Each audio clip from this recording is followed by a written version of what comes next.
उसमें केएस की लिस्ट में हमारे 200 बच्चों की लिस्ट निकली और 200 बच्चों की लिस्ट में हमारी गवर्नमेंट नहीं है।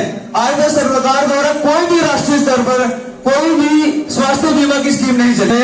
आयुष्मान भारत के तहत 5 लाख तक स्वास्थ्य बीमा दिया गया। हमारे जम्मू गरीबी रेखा से जो नीचे के लोग होते हैं उनके लिए होता है, लेकिन जम्मू कश्मीर में नीचे अच्छा मतलब हम भी उसमें उसका लाभ ले सकते हैं। और इस आयुष्मान हेल्थ स्कीम स्वास्थ्य जो इसके तहत फायदा मिला है। उन्होंने भी एक चाइना में जो हमारे खेल हुए थे, वो खेल होते थे, उसके लिए कोई भी हमारे जो भारत था 679 केंद्र खोले गए और खेलों को बढ़ावा देने के लिए नेशनल स्पोर्ट्स एजुकेशन बोर्ड बनाया गया है। साथियों ये हम सबके लिए बहुत ही विश्व गुरु जो है हमें भारत को बनाना है, तो विश्व गुरु तभी हम बन सकते हैं कि हम नरेंद्र भाई मोदी जी की सरकार फिर से तीसरी बार हम अपने भारत में लाएं। 10 साल पहले हिंदुस्तान रहा साथियों, मैं संविधान के लक्ष्य फर्क आइएगा। आज जो हिंदुस्तान कुछ और हिंदुस्तान बनिएगा। आपका एक अहम रोल है, क्योंकि यूथ जो है, अगर आज ये देश आजाद हुआ, इस देश की गुलामी की जंजीरों को तोड़ने वाला, इस देश को आजाद कराने वाला मन चला नौजवान ही था, जिसने अपनी प्राणों की आहुति देके इस देश को आजाद करवाया।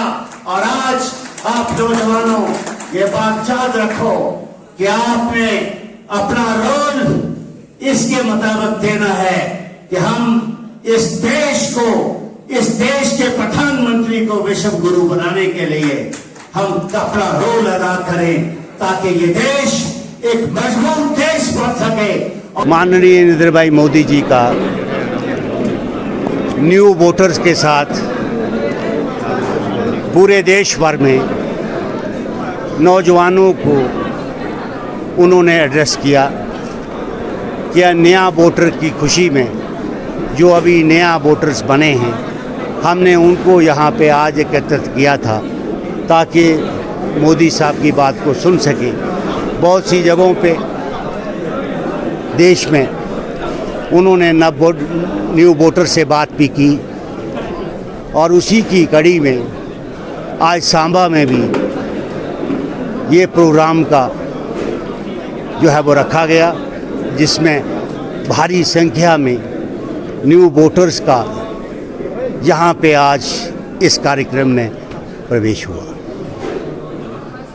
लोकसभा चुनावों की भी तैयारी है। आज नवमतदाता जो है, नए वोटर जो है, उनको भी आज जो है तैयार रहने को कहा है। कितने आश्वस्त है आप, किस तरह का प्रदर्शन आने वाले दिन? देखिए, भारतीय जनता पार्टी हमेशा 24/7 काम करती है। चुनाव हमारे लिए कोई नई बात नहीं, हम हमेशा चुनाव के लिए तैयार रहते हैं। जब भी पार्लियामेंट का बिगल बजेगा, जब भी हमारे जो इलेक्शन कमीशन ऑफ इंडिया हैं, जब वो कॉल देंगे, उसके मुताबिक जो है वो पार्लियामेंट के चुनाव की डेटें जब शुरू होंगी, हम तैयार हैं। हमारा काम हमेशा जारी रहता है और अपना हम काम करते हैं। तो उसके मुताबिक इस दफ़ा भारी बहुमत से हमारा सांबा डिस्ट्रिक्ट और पूरी रियासत में हम अपनी सीटें जो हैं वो भारतीय जनता पार्टी की झोली में डालेंगे।